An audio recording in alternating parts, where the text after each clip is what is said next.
Hi hello എല്ലാവർക്കും പുതിയൊരു വീഡിയോയിലേക്ക് സ്വാഗതം. നല്ല വെയിലുള്ളൊരു ദിവസമാണ് കേട്ടോ. വെയിൽ ഉദിച്ചാൽ അന്യായ വെയിലാണ്, ചൂടാണ്. അപ്പോൾ വിചാരിക്കും ഒന്ന് മഴ പെയ്താൽ മതിയായിരുന്നെന്ന്. മഴ പെയ്താലും അതിങ്ങനെ തിമിർത്ത് നിർത്താതെ പെയ്യുമ്പോൾ ഒരു സങ്കടം വരും. ഇനിയിപ്പോൾ അതുകൊണ്ടുണ്ടാവുന്ന ബുദ്ധിമുട്ടുകൾ വേറെ. അപ്പൊ അങ്ങനെ മഴയുടെയും വെയിലിന്റെയും കാര്യത്തിൽ നമ്മളെല്ലാവരും ഒരുപോലെയാണ്. തുണി ഉണങ്ങുന്ന കാര്യത്തിലാണെങ്കിലും ഒരു യാത്ര പോകുന്ന കാര്യത്തിലാണെങ്കിലും ചിലപ്പോൾ മഴ വേണം തോന്നും, ചിലപ്പോൾ വെയിൽ വേണം തോന്നും. എന്തായാലും നമുക്ക് ഇന്നത്തെ ഒരു ദിവസത്തിലോട്ട് പോവാട്ടോ. അപ്പൊ ഇന്ന് മുട്ടക്കറിയാണ് വെക്കുന്നത്.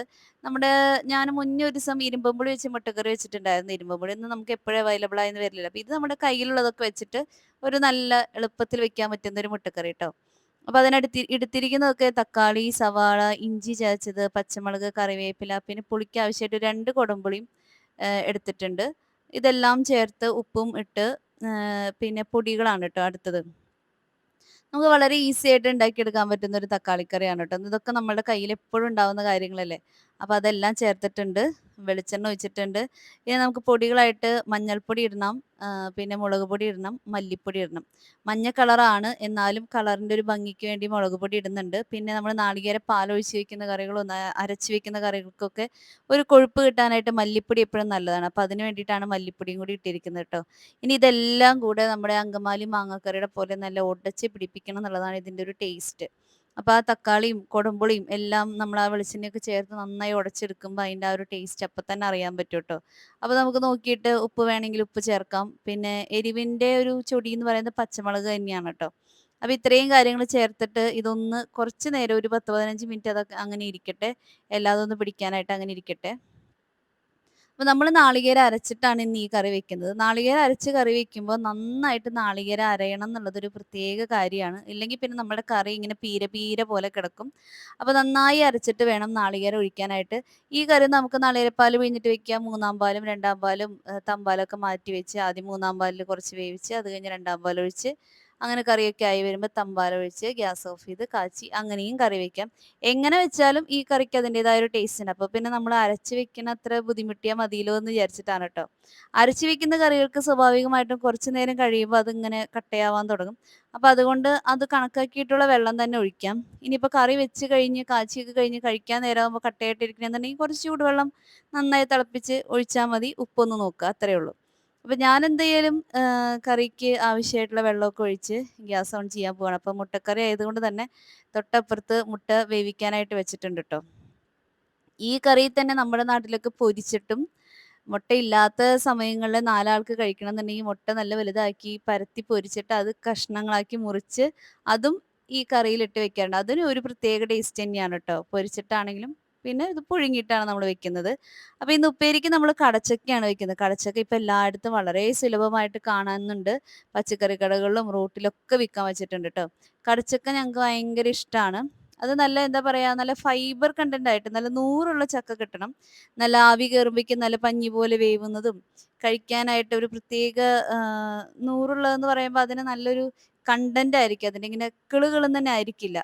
അപ്പൊ അതുപോലെയുള്ള കടച്ചക്ക കിട്ടണം ട്ടോ.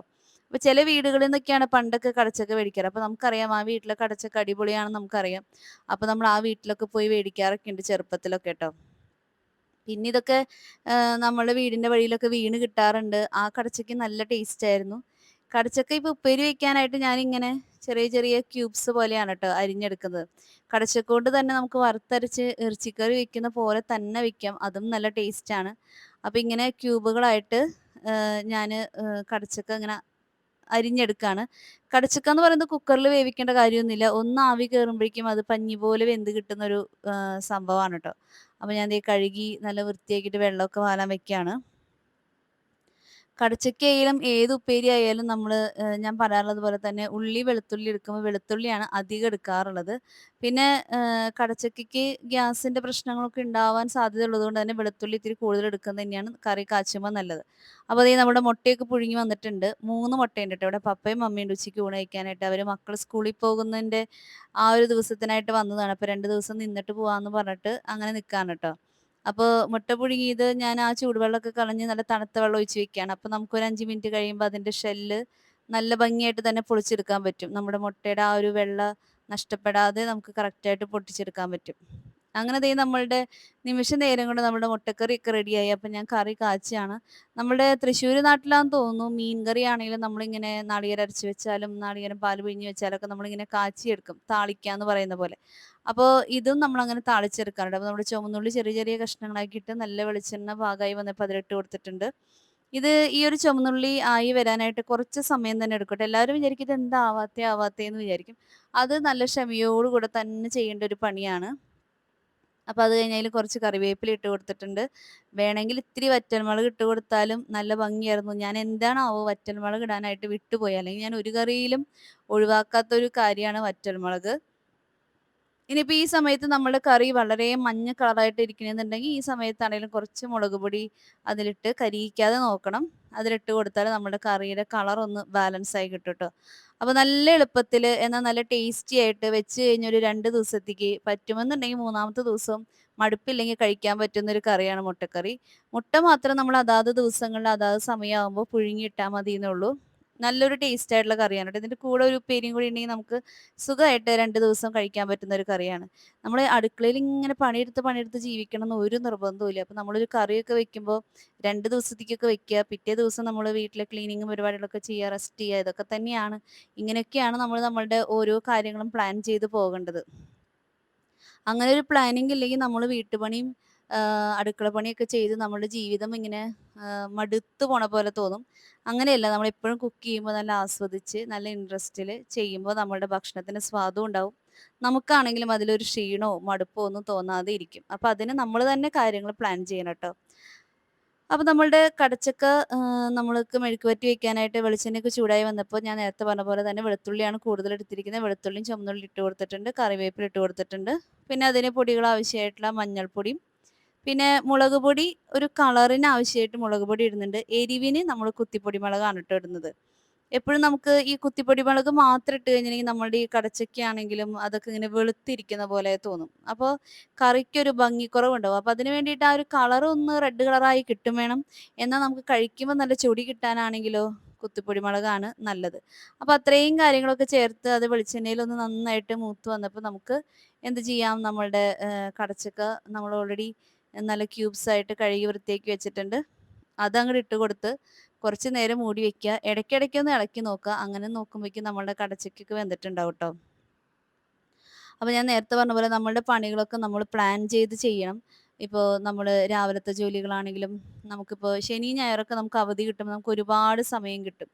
അപ്പോൾ നമുക്ക് നമ്മളുടെ ഇഡ്ഡലി മാവ് അരച്ച് വെക്കാം. അപ്പോൾ ഇഡ്ഡലി മാവ് അരച്ച് വെച്ച് നമുക്ക് 2 ദിവസം ഉപയോഗിച്ച് കഴിഞ്ഞാൽ പിന്നെ ദോശയ്ക്ക് ഉപയോഗിക്കാം. അങ്ങനെയൊക്കെ ഉപയോഗിക്കുന്നവരാണെങ്കിൽ ട്ടോ, രാവിലെ ബ്രേക്ക്ഫാസ്റ്റ് കഴിക്കുന്നവരാണെങ്കിൽ. പിന്നെ വെള്ളയപ്പത്തിനുള്ളത് അരച്ച് വെക്കാം. പിന്നെ ഞാനിപ്പം കുട്ടികൾ സ്കൂൾ വിട്ട് വരുമ്പോൾ അവർക്ക് പെട്ടെന്ന് കൊടുക്കാനായിട്ട് കട്ട്ലേറ്റിന്റെ ആ ഒരു മിക്സ് റെഡിയാക്കി ഇങ്ങനെ ഫ്രീസറിലൊക്കെ വെച്ചേക്കാണ് ട്ടോ, ലെയർ ആക്കിയിട്ട്. അപ്പോൾ അവര് സ്കൂൾ വിട്ട് വരുമ്പോൾ നമുക്ക് അതിന്റെ ആദ്യത്തെ ഒരു ലെയർ എടുത്ത് സുഖമായിട്ട് നമുക്ക് വറുത്ത് കൊടുക്കാം. അങ്ങനെ നമുക്ക് ചെയ്യാൻ പറ്റുന്ന ഉള്ളിയും വെളുത്തുള്ളിയൊക്കെ തൊലി പൊളിച്ച് വെക്കാം. രാവിലത്തെ സമയം നമ്മള് അടുക്കളയിൽ കയറുമ്പോൾ ഏറ്റവും മെനക്കെട്ട ജോലികളാണ് അതൊക്കെ. സവാള തൊലി കളഞ്ഞ് വെക്കാം. പച്ചമുളക് കഴുകി വൃത്തിയാക്കിയിട്ട് നമുക്ക് ഫ്രിഡ്ജിൽ വെക്കാം. കറിവേപ്പില കഴുകി വൃത്തിയാക്കി വെക്കാം. അപ്പോൾ പിന്നെ അത് കഴുകാനും ഓടാനും പോകേണ്ട സമയമൊന്നും വേണ്ട. അങ്ങനെ നമ്മുടെ പണികൾ നമ്മൾ പ്ലാൻ ചെയ്ത് എങ്ങനെ എളുപ്പമാക്കി വെക്കണം. അതുപോലെ തന്നെ എടുക്കുന്ന സാധനങ്ങൾ എടുക്കുന്നിടത്ത് തന്നെ വെക്കുക. പിന്നെ കിച്ചൺ ആണെങ്കിലും എപ്പോഴും ക്ലീൻ ആക്കി വെക്കുക. ഇതൊക്കെയാണ് നമുക്ക് പണികൾ ഒരു മടുപ്പ് വരാതെ ചെയ്യേണ്ട കാര്യങ്ങൾ.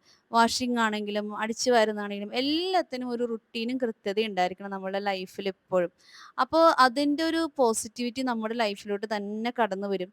പിന്നെന്ന് വെച്ചാല് നമ്മുടെ മക്കളും അത് കണ്ടു പഠിക്കണം. നാളെ ഇപ്പൊ വിദേശത്തൊക്കെ പോകുമ്പോൾ ചിലപ്പോൾ ഒരു റൂമില് അല്ലെങ്കിൽ ഒരു ചെറിയ റൂമില് അങ്ങനെയൊക്കെ ആയിരിക്കും ചിലപ്പോൾ അവർക്ക് താമസിക്കേണ്ടി വരിക. അല്ലെങ്കിൽ അവർ ഹോസ്റ്റലിൽ പോയി പഠിക്കാൻ സാധ്യതയുള്ള കുട്ടികളായിരിക്കും. അപ്പൊ നമ്മളുടെ വീട്ടിൽ നിന്നുള്ള വൃത്തിയും അടുക്കും ചിട്ടയൊക്കെ കണ്ടു വന്നാലാണ് അവർക്കും അത് ചെയ്യാൻ പറ്റുള്ളൂ. അവരത് ചെയ്യുമ്പോഴായിരിക്കും ചിലപ്പോൾ അതറിയാത്ത കുട്ടികൾ പോലും അവരിൽ നിന്ന് പഠിക്കാൻ പറ്റുള്ളൂ. അപ്പൊ നമ്മുടെ മക്കള് ഞാൻ കഴിഞ്ഞൊരു വ്ളോഗിൽ പറഞ്ഞ പോലെ മാർക്ക് മേടിക്കുക എന്നുള്ളത് അത് ഡിപ്പെൻസ് ആണ്. അതായത് ഓരോരുത്തരുടെ കഴിവിനനുസരിച്ച് നമ്മൾ അവരെ പ്രോത്സാഹിപ്പിക്കുക, അവർക്ക് വേണ്ട സപ്പോർട്ട് കൊടുക്കുക, അവർ പഠിക്കട്ടെ. പക്ഷെ അതിൻ്റെ ഒപ്പം തന്നെ കുട്ടികളെ വളർത്തിയെടുക്കേണ്ട മറ്റൊരുപാട് കാര്യങ്ങളുണ്ട്. അത് നമ്മൾ പഠിപ്പിക്കുന്നത് വീട്ടിൽ നിന്നാണ്. നമുക്കൊരു വിദ്യാഭ്യാസം മാത്രമാണ് സ്കൂളിൽ നിന്ന് കിട്ടുന്നത്. അതിനേക്കാൾ ഉപരി ഒരു 70% ഒരു മനുഷ്യനെ മനുഷ്യനാക്കുന്ന കാര്യങ്ങൾ കൂടുതൽ പഠിക്കുന്നത് നമ്മൾ വീട്ടിൽ നിന്നാണ്. അപ്പൊ നമ്മളുടെ വീട്ടിൽ നിന്ന് അതിൻ്റെ ആദ്യപാഠങ്ങൾ പഠിക്കണമെങ്കിൽ അവിടെ നമ്മൾ ടീച്ചറും അമ്മയും ഗുരുവും എല്ലാം നമ്മളാണ്. അപ്പൊ നമ്മളാണ് അവർക്കിതെല്ലാം കാണിച്ചു കൊടുക്കേണ്ടത്. നമ്മളെ കണ്ടിട്ടാണ് നമ്മുടെ മക്കള് വളരുന്നത്. അപ്പൊ ദേ ഇങ്ങനെ പറഞ്ഞൊക്കെ നിൽക്കുന്ന നേരം കൊണ്ട് ഇത്രയൊക്കെ നേരം തന്നെ വേണ്ടൂട്ടോ. നമ്മളുടെ കടച്ചക്ക വെന്ത് കിട്ടി. ഈ കടച്ചക്ക ഞാന് ഉപ്പ് നോക്കാനായിട്ട് സാധാരണ ഞാനങ്ങനെ കറികളിൽ അങ്ങനെ ഇടയ്ക്ക് ഉപ്പ് നോക്കുന്ന പരിപാടിയൊന്നുമില്ലാട്ടോ. ഏറ്റവും ലാസ്റ്റ് ഒന്ന് ഉപ്പ് നോക്കിയാലായി അത്രേ ഉള്ളൂ. അപ്പൊ ഉപ്പൊന്ന് നോക്കാനായിട്ട് ഈ കടച്ചക്ക കഴിച്ചപ്പോഴാണ് കടച്ചക്കയ്ക്ക് നല്ല മധുരം. ഈ കടച്ചക്ക ഇത്രയും മധുരം വെക്കുന്ന ഒരു കാര്യമാണെന്നുള്ളത് ഇന്ന് ഈ കടച്ചക്ക കഴിച്ചപ്പോഴാണ് ട്ടോ എനിക്ക് മനസ്സിലായത്.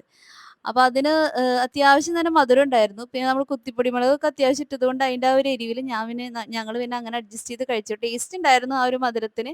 എന്നാൽ ഇത്ര മധുരം വെക്കുന്നുള്ള കാര്യം എനിക്ക് അറിയണ്ടായിരുന്നില്ല ട്ടോ. അപ്പൊ നമ്മള് പരിപ്പ് പായസം വെക്കാൻ പോണം. പപ്പയ്ക്കും എനിക്കും ഭയങ്കര ഇഷ്ടാണ് പരിപ്പ് പായസം. മമ്മി കുടിക്കും. മക്കളൊന്നും തൊടില്ല ട്ടോ. പരിപ്പ് പായസത്തിനോട് എനിക്ക് ഭയങ്കര ഇഷ്ടാണ്. അപ്പൊ കുറേ കാലായിട്ടുണ്ട് പരിപ്പ് പായസം കഴിച്ചിട്ട്. അപ്പൊ നമുക്ക് പരിപ്പ് പായസം ഉണ്ടാക്കാം. അപ്പൊ ഞാൻ ശർക്കര ഉരുക്കാനായിട്ട് വെച്ചിട്ടുണ്ട്. പിന്നെ പരിപ്പ്. പരിപ്പ് ഒരു 1/2 കിലോന്റെ താഴേക്കെ ഉള്ളൂ ട്ടോ. ഒരു 250. കാരണം 1/2 കിലോ പരിപ്പ് മേടിച്ചിട്ട് അതിന്ന് പകുതി പരിപ്പെടുത്ത് മമ്മി ഒരു ദിവസം പായസം വെച്ചിട്ടുണ്ട്. അപ്പൊ അതിന്റെ ബാക്കി പരിപ്പാണിത്. അപ്പൊ നമ്മള് പായസപ്പരിപ്പെന്ന് തന്നെ പറഞ്ഞിട്ടാണ് ഈ പരിപ്പ് മേടിക്കുന്നത് കേട്ടോ. അല്ലെങ്കിൽ അല്ലാതെ നമ്മള് കറി വെക്കുന്ന പരിപ്പൊന്നല്ല. അപ്പൊ ആ പരിപ്പ് ഞാന് ആദ്യം ഒന്ന് വറുത്തെടുക്കും. നമ്മള് പാക്കറ്റീന്ന് പൊട്ടിച്ചപ്പോ തന്നെ നമ്മളൊന്ന് വറുത്തെടുക്കും. അപ്പൊ മമ്മി അവിടെ നാളികേരം ചിരകുന്നുണ്ട്. അപ്പൊ ഒരു 2 നാളികേരം, 4 മുറി നാളികേരം ചിരകാന്നാണ് കേട്ടോ വിചാരിച്ചിരിക്കുന്നത്. നമുക്ക് നാളികേരപ്പാല് പിഴിഞ്ഞിട്ടൊക്കെയാണല്ലോ നമ്മള് പരിപ്പ് പായസം വെക്കുന്നത്. അപ്പൊ നമുക്ക് 3-ാം പാല്, 2-ാം പാല്, 1-ാം പാല് എന്നൊക്കെ പറഞ്ഞ് മാറ്റി വെക്കണം. അപ്പൊ നമ്മൾ ആദ്യം പരിപ്പൊന്ന് ഇങ്ങനെ എന്താ പറയാ ഒന്ന് മൂപ്പിച്ചെടുത്തു. അപ്പൊ അതിന്റെ കളറും ഒന്ന് മാറും. പിന്നെ ഒരു പ്രത്യേക മണം വരും പരിപ്പ് മൂക്കണേന്റെ.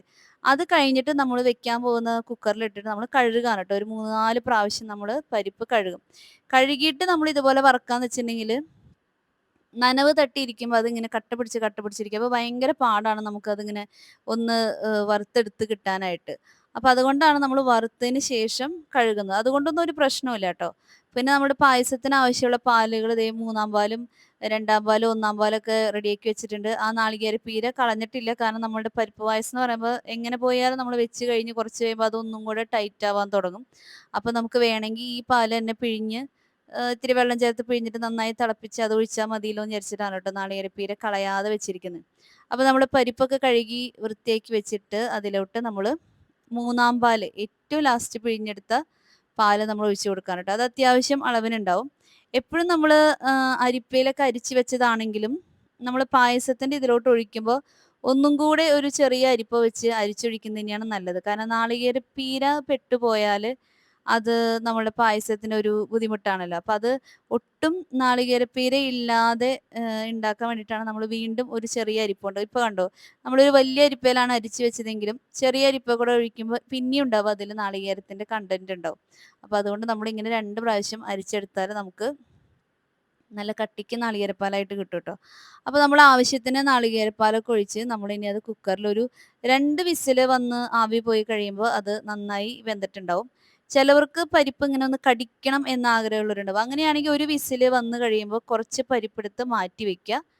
എന്നിട്ട് ബാക്കിയുള്ളതിനെ ഒരു 2 വിസിലൊക്കെ അടിച്ചു കഴിഞ്ഞിട്ടുണ്ടെങ്കിൽ പിന്നെ മിക്സ് ചെയ്യുമ്പോൾ ഇത് രണ്ടും കൂടെ ഒരുമിച്ച് മിക്സ് ചെയ്ത് പിന്നെ ശർക്കരയിൽ വഴറ്റാൻ തുടങ്ങും. അപ്പോൾ ആവശ്യത്തിന് വെന്തതും ഉണ്ടാവും, കടിക്കാനും തരിയായിട്ടും കിട്ടും ട്ടോ. അപ്പൊ നമ്മള് തമ്പാല് ഒഴിച്ച് വെച്ചിട്ട് അതില് പൊടികളായിട്ട് ഞാൻ എല്ലാ പൊടികളും ഇവിടെ പൊടിച്ച് വെക്കും ട്ടോ. അപ്പൊ അതില് ഏലക്കായ പൊടിയും പിന്നെന്താ ജീരകത്തിന്റെ പൊടിയും ചുക്കുപൊടിയും ഇത്രയും കാര്യങ്ങൾ നമ്മുടെ തമ്പാലില് ഏറ്റവും ലാസ്റ്റ് ഒഴിക്കേണ്ട പാലില് കലക്കി മിക്സ് ചെയ്ത് വെച്ചിട്ടുണ്ട്. അപ്പൊ ആ നേരം കൊണ്ട് ദേ നമ്മളുടെ 2 വിസിലൊക്കെ അടിച്ച് നമ്മുടെ പരിപ്പ് വെന്തിട്ടുണ്ട്. അപ്പൊ തുറന്നു നോക്കിയപ്പോൾ നമ്മുടെ നാളികേരപ്പാലൊക്കെ നന്നായി വറ്റി പോയിട്ടുണ്ട്. പരിപ്പാണ് പെട്ടെന്ന് പെട്ടെന്ന് വീർത്ത് പോവും. അതുകൊണ്ട് തന്നെ നാളികേരപ്പാലിന്റെ കണ്ടന്റ് പരിപ്പിനനുസരിച്ച് തന്നെ ഒഴിക്കണം ട്ടോ. കാരണം അല്ലെങ്കിൽ പിന്നെ അത് അടി പിടിച്ച് പോകും. നമ്മുടെ പായസമൊക്കെ അടി പിടിച്ച് കഴിഞ്ഞാൽ പിന്നെ നമ്മൾ ആദ്യത്തെ സ്റ്റെപ്പ് തൊട്ട് എന്ത് പണിപ്പെട്ടിട്ടും അതൊരു പിന്നെ കാര്യമില്ലല്ലോ. അപ്പൊ നമ്മളുടെ വെന്ത പരിപ്പിലോട്ട് നമ്മൾ ശർക്കര നീര് ഒഴിക്കുകയാണ്. എപ്പോഴും നമ്മൾ സുഗിയൻ ഉണ്ടാക്കുകയാണെങ്കിലും പരിപ്പ് പായസം ഉണ്ടാക്കുകയാണെങ്കിലും ശർക്കര ചേർത്ത് ഉണ്ടാക്കുന്ന എന്ത് കാര്യമാണെങ്കിലും ആ ഒരു കണ്ടന്റ് എന്താണോ അത് വെന്തതിന് ശേഷം മാത്രമാണ് നമ്മൾ ശർക്കരയും ശർക്കര നീരൊക്കെ ചേർക്കാൻ പാടുള്ളൂ. കാരണം ശർക്കര നീര് ചേർന്ന് കഴിഞ്ഞാൽ പിന്നെ അത് വേവില്ല. അപ്പൊ അതുകൊണ്ട് നമുക്ക് എന്താണ് നമുക്ക് വെക്കാനുള്ളത്, ഇപ്പൊ അടപ്രഥമൻ വെക്കുന്ന സമയത്താണെങ്കിലും അടയാണെങ്കിലും സുഗിയൻ ഉണ്ടാക്കുമ്പോൾ ചെറുപയറാണെങ്കിലും ഇതൊക്കെ നന്നായി വെന്തു എന്ന് ഉറപ്പായതിനു ശേഷം മാത്രം ശർക്കര നീരൊഴിക്കുക. അല്ലെങ്കിൽ അത് കല്ലച്ച് പോവും. അപ്പൊ അങ്ങനെ നമ്മളിനി ശർക്കര നീരൊഴിച്ചിട്ട് നമ്മളുടെ പരിപ്പിലോട്ട് ഈ ശർക്കര നീരൊക്കെ നന്നായി കേറുന്ന വരെ അതിനിങ്ങനെ കുറച്ച് നേരം വഴറ്റിയെടുക്കുക. അതൊന്ന് നന്നായിട്ട് വഴണ്ടി ഒന്ന് കുറുകി വരുന്ന സമയമാകുമ്പോൾ നമുക്ക് രണ്ടാം പാൽ ഒഴിച്ചു കൊടുക്കുക. രണ്ടാം പാലാണെങ്കിൽ നമ്മൾ വീണ്ടും രണ്ടാം വട്ടം അരിച്ചിട്ട് തന്നെയാണ് കേട്ടോ ഒഴിക്കണേ. ഇനി രണ്ടാം പാലൊക്കെ ഒഴിച്ച് അതൊന്ന് പതുക്കെ സെറ്റായിട്ട് വരുമ്പോൾ നമുക്ക് തമ്പാൽ, നമ്മുടെ ഒന്നാം പാല് ഒഴിച്ചു കൊടുക്കാം. അപ്പോൾ പരിപ്പ് പായസം ഒക്കെ വളരെ ഈസി ആയിട്ട് വെക്കാൻ പറ്റുന്ന പായസമാണ്. ഏതൊരു പാചകമാണെങ്കിലും ഈസിയാണ്. പക്ഷെ നമുക്കതിന് മനസ്സ് വേണം. പിന്നെ അത് രുചിയോടുകൂടി ഉണ്ടാവണം എന്നുള്ള ആഗ്രഹം വേണം. പിന്നെ കുറച്ച് ക്ഷമയും വേണം ട്ടോ. എന്നാലാണ് നമ്മുടെ പാചകമൊക്കെ അടിപൊളിയായിട്ട് വരുള്ളൂ. അപ്പോൾ രണ്ടാം പാൽ ഒഴിച്ച് അതൊന്ന് കുറുകി വന്നപ്പോൾ നമ്മൾ തമ്പാൽ, അതിൽ നമ്മൾ ജീരകപ്പൊടിയും ചുക്കുപൊടിയും ഏലക്കായ പൊടി ഇട്ട് വെച്ചിട്ടുണ്ടായിരുന്നു ട്ടോ. ഇതെല്ലാം കൂടെ പൊടിച്ച് ചേർത്ത നമ്മളുടെ നാളികേരത്തിൻ്റെ ആദ്യത്തെ പാൽ ഒഴിച്ച് കൊടുത്ത് ഇനി ഒന്ന് ചെറുതായിട്ടൊന്ന് തള വന്ന് കഴിയുമ്പോൾ നമുക്കത് ഓഫ് ചെയ്യാം. ഇനി നമുക്ക് താളിച്ചൊഴിക്കൽ പരിപാടിയാണ്. അപ്പോൾ നമുക്ക് അണ്ടിപ്പരിപ്പും മുന്തിരിയും താളിച്ചൊഴിക്കണം. ശരിക്കും പറഞ്ഞാൽ ഈ പരിപ്പ് പായസം വെക്കുമ്പോൾ ഒഴിച്ചുകൂടാൻ പറ്റാത്തതാണ് നാളികേരക്കൊത്ത്. ചെറിയ ചെറിയ നാളികേരക്കൊത്ത് വറുത്തിടുക എന്ന് പറയുന്നത്. ഇപ്പം ഇവിടെ കഴിക്കുമ്പോൾ പപ്പയ്ക്കാണെങ്കിലും പിന്നെ ആർക്കാണെങ്കിലും ഇപ്പം അത് കഴിക്കുമ്പോൾ നാളികേരക്കൊത്ത് നമ്മൾ വെളിച്ചെണ്ണയിൽ അല്ലെങ്കിൽ നെയ്യിൽ മൊരിയിച്ചെടുക്കുമ്പോൾ അതൊന്നും കൂടെ കിടക്കും. അപ്പോൾ അത് കടിക്കാൻ വലിയ ബുദ്ധിമുട്ടായതുകൊണ്ടാണ് നമ്മൾ നാളികേരക്കൊത്ത് ഇടാത്തത് കേട്ടോ. പക്ഷേ നാളികേരക്കൊത്ത് നമ്മളുടെ പരിപ്പ് പായസത്തിലൊക്കെ ഒഴിച്ചുകൂടാൻ പറ്റാത്ത ഒന്ന് തന്നെയാണ്.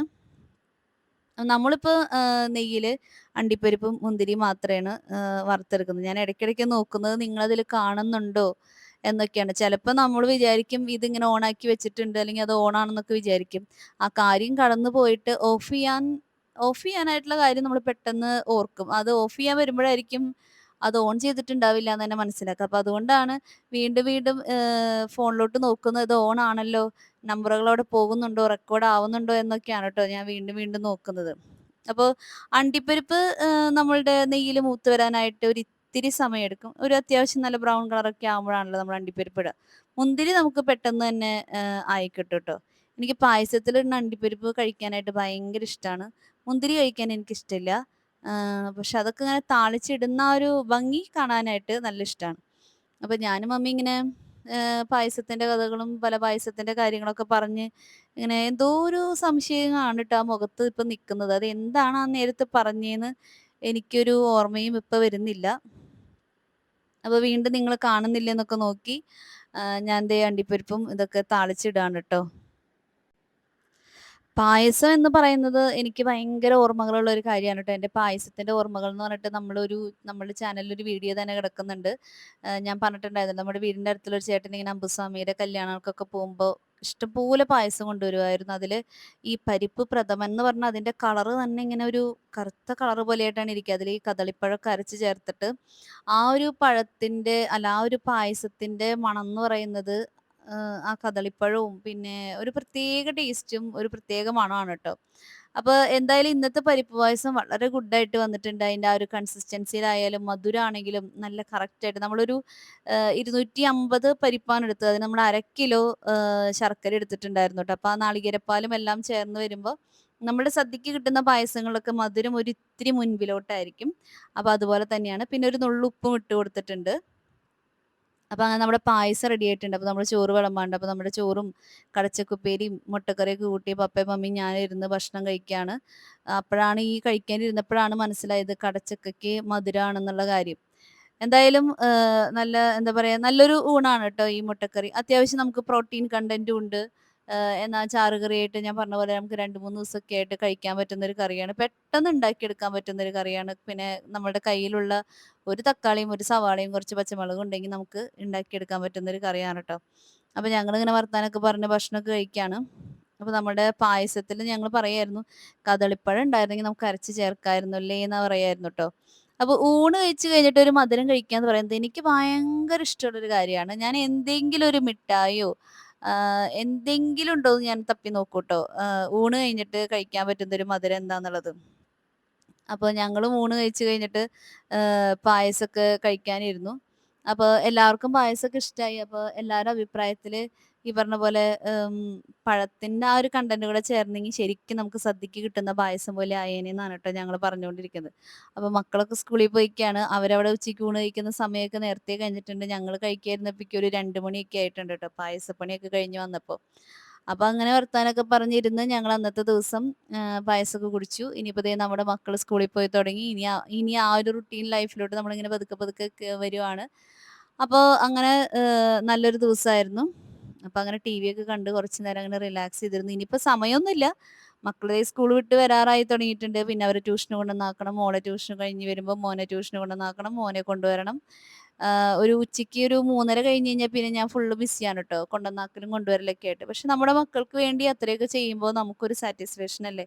അങ്ങനെ ചെയ്യാൻ ആഗ്രഹിച്ചിട്ട് ചെയ്യാൻ പറ്റാത്ത അമ്മമാര്, ജോലിക്ക് പോകുന്ന അമ്മമാരും ഒക്കെയുണ്ട്. അപ്പോ എല്ലാവർക്കും അവർക്ക് കിട്ടുന്ന അവസരങ്ങൾ ഉപയോഗിക്കാനായിട്ട് നമ്മൾ തന്നെ ശ്രദ്ധിക്കണം. ഇപ്പൊ നമ്മള് ജോലിക്ക് പോകുന്നില്ലല്ലോ എന്ന് വിചാരിച്ച് വിഷമിച്ചിരിക്കേണ്ട കാര്യമൊന്നുമില്ല. നമുക്ക് നമ്മളുടെ വീട് വൃത്തിയായിട്ടും നമ്മളുടെ മക്കളുടെ കാര്യം വൃത്തിയായിട്ട് കൊണ്ടു നടക്കാൻ പറ്റുന്നുണ്ടെങ്കിൽ ഒരു അമ്മേനെ സംബന്ധിച്ച് ഏറ്റവും വലിയ ജോലി അത് തന്നെയാണ്. നാളേക്ക് നമ്മുടെ മക്കൾക്ക് അത് നല്ല ഓർമ്മകളായിട്ട് അവരുടെ മനസ്സിലുണ്ടാവും. അപ്പോ വീട്ടിലിരിക്കുന്ന അമ്മമാരൊന്നും ജോലിക്ക് പോകാൻ പറ്റുന്നില്ലല്ലോ, വീട്ടിലിരിക്കുകയാണല്ലോ എന്ന് വിചാരിച്ച് വിഷമിക്കരുത്. അത് നമുക്ക് കിട്ടിയ ഭാഗ്യാണെന്ന് വിചാരിച്ച് കിട്ടിയ അവസരം മാക്സിമം യൂട്ടിലൈസ് ചെയ്ത് നല്ല നാളേക്കുള്ള ദിനങ്ങൾക്കായിട്ട് നമ്മുടെ മക്കൾക്ക് വേണ്ടി നമുക്ക് ഒരുക്കി കൊടുക്കാൻ പറ്റുന്നില്ലേ, അത് തന്നെയല്ലേ ഏറ്റവും വലിയ ഭാഗ്യം. അപ്പൊ ഇന്നത്തെ വിശേഷങ്ങൾ അങ്ങനെയൊക്കെ ആയിരുന്നു ട്ടോ. അപ്പൊ അടുത്തൊരു വീഡിയോയിൽ പെട്ടെന്ന് കാണാം. See you soon. Bye by.